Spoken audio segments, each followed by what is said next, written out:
Today I'm going to be sharing how to figure out your body shape. Hey guys, welcome back to my channel. If you are new, welcome. My name is Tamela, and here on this channel we are all about style and confidence at any size. So if you like the video and you like what you see, then be sure to stick around and subscribe for more. We would love to have you guys join a part of our little family, and don't forget to hit the bell so that you're notified every time I upload a new video. Like I said before, today I'm going to be sharing how to figure out your body shape. So if y'all are interested in seeing that, then just keep watching. So jumping right into it, knowing your body shape is really important when shopping for clothing because it's going to help you be able to pick out pieces that are going to fit and flatter you best, because just because it works for this specific body type does not mean it may work the best for you, because this person may be plus size and this person may be plus size, but this could be a plus size hourglass shaped person and I am a plus size more circle shaped person. So just something to keep in mind because it can help you pick clothes that are a lot more flattering for your body. And I'm going to show you how to figure out your body shape with and without measurement, so you can use whatever method works best for you, but I'm going to show you both ways. If you are using measurements to figure out your body tape, then you're going to need one of these soft tape measures. They are super easy to get your hands on. This one came inside of a sewing kit. I find that when you buy them in stores like Walmart, Dollar General, etc., they oftentimes come inside of a sewing kit, but it was like $3. But I will also link some on Amazon as well, which again are like $3. They're not very expensive at all, but you'll need one of these. Then when you get to measuring, you're going to want to measure your shoulder, bust, waist, and your hip measurement, and we're going to go into what each one of those means, but those are the measurements you're going to need. And you can do this by yourself or you can have help, but if you do it by yourself, which you absolutely can do, I do it by myself all the time, I recommend standing in front of a mirror so that you can make sure that so when you're measuring your bust, for example, you can make sure you don't have it at a slanted line in the back. You can make sure everything is straight all the way around, because if it is kind of crooked or off, that will skew your measurement. And you also want to make sure that you're wearing something light, whether it's a lightly lined bra or whatever the case may be, just a cami, just something light, so that again you don't have so much fabric that is again going to skew your measurement. So for the shoulder measurement, you're just going to want to measure all the way around your shoulders at the highest point that you can get without your tape measure slipping off. That is where your shoulder measurement will be. And again, if you're doing it by yourself, try to stand in front of a mirror so you can make sure that tape measure is nice and straight all the way around. And also remember not to pull it too tight. You want it to be taut and not have a lot of give to it, but you also don't want to be squeezing anything either, because that again is going to throw off your measurement. Next, for your bust, you're just going to measure around the fullest part of your bust. Again, not pulling it too tight and keeping the tape measure straight all the way around. Next, you are going to measure your waist, and that is just the smallest part of your natural waist. So for me, it is right here. It is going to be above your belly button. For some people, it can be directly above it. It can be a little more above it, but it's usually somewhere above your belly button, and you're just going to measure all the way around that smallest part of your natural waist. And then lastly, for your hips, you're going to measure all the way around at the fullest part of your butt. So again, if you are measuring yourself, this is where that mirror is going to come in handy, so you can make sure you're kind of straight across right at that fullest part of your butt to get your accurate hip measurement. And now we're going to get into the body shapes, and I definitely want to start this off by saying all body shapes are good body shapes. Say it with me.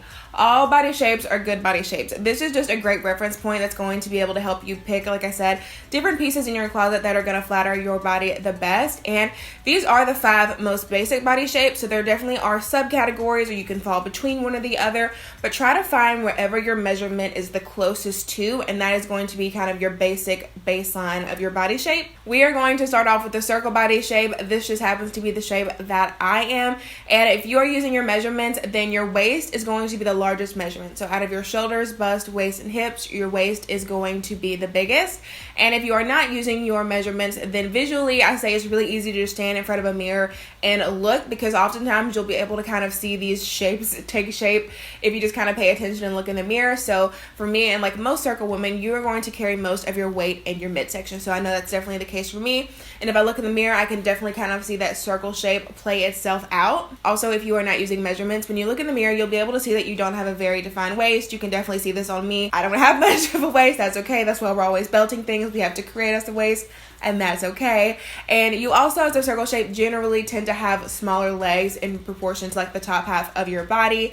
And with these, I wanted to include celebrity examples because I feel like it's really important to be able to kind of look at different people and follow them and see how they dress their bodies. It's a great inspiration. So 2 circle shaped women are Queen Latifah and Rebel Wilson. Next, we are going to talk about about the inverted triangle. And again, it is exactly what it says it is. It is just an upside down triangle.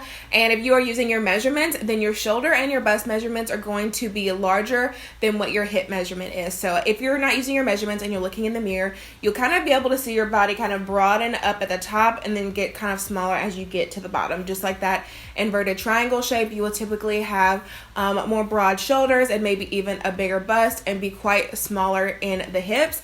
And celebrity examples of this are Naomi Campbell and Kelly Clarkson. Next, we're going to talk about the rectangle body shape. And the way you will know if you have a rectangle body shape is to look at your measurements, all 4 of them, and see if they are fairly uniform.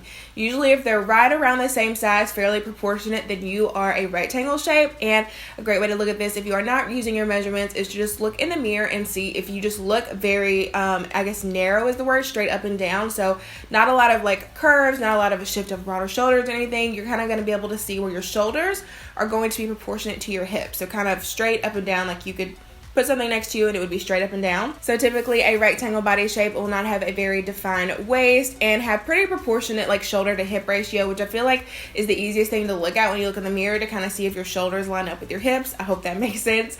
But great celebrity examples of this are Gwyneth Paltrow and Kate Hudson. Also, just a quick note here, I find that rectangle and circle oftentimes get a little bit confused because they are pretty similar in that they both don't have a very defined waist. But the difference here is going to be that waist measurement. If it's in proportion with the other ones, then you are a rectangle. And if it is bigger than the rest of your measurements, then you are a circle. So keep that in mind because I know that one can be a little bit confusing between the two. Next, we are going to talk about the hourglass shape. And if you are using your measurements, then your shoulders, your bust, and your hips are going to have a pretty similar measurement, but your waist is going to be significantly smaller by around 8 or more inches. And if you're not using your measurements, then you're definitely going to be able to see that clearly defined waist. That's kind of the thing that sets the hourglass shape apart, is that defined waist. And again, it's another shape that's really easy to see. I think all of these shapes are really easy to look and see in the mirror when you really kind of look at it and think about it. But when you look, you'll kind of see that your shoulders and your hips are pretty proportionate. If you look at them straight up and down, you'll see a significant like dip in the waist and how much smaller it is in comparison to the upper body and the hips. And great celebrity examples of hourglass shaped women are Sofia Vergara and Ashley Graham. And last but certainly not least, we are going to talk about the triangle shape. It again is exactly what it says it is. And if you are using your measurements, then you are going to see that your hips are at least a few inches larger than the measurements of your shoulders and your bust. If you are not using your measurements, this is going to be just like the others, another one that is really easy to kind of pick out and point out once you're looking at it in the mirror. And you're going to see kind of a larger bottom half on you because your hips are quite a bit larger than what is on the top half of your body. And then you're going to see yourself kind of narrow up the further you move towards your body. So probably a little bit smaller, more petite shoulders and more of a smaller bust in comparison to the hips. And something that is often seen in triangle women is that they tend to have a bigger butt, though that is not necessarily the case for every single triangle shaped woman. That is a little bit of a more commonly seen trait. And triangle shape is often confused with the hourglass shape because of kind of the similar hip measurements. But the difference between that triangle and the hourglass shape is going to be the top. So if you're a little bit more proportionate between your top half and your hips, then you're going to be an hourglass shape. And if you kind of narrow more towards the top but still have those bigger hips, then you are going to be a triangle shape. And great celebrity examples of the triangle shape are Alicia Keys and Jennifer Love Hewitt. So that is going to be it for how to figure out your body shape, guys. I hope that this video was helpful and that you were able to figure out your body shape from it. And if you did, definitely leave a comment down below and let me know what body shape that you are. And I really hope that y'all enjoyed the video. If you did, don't forget to give it a thumbs up and subscribe if you have not already. And I will see you guys in the next one. Like I'm better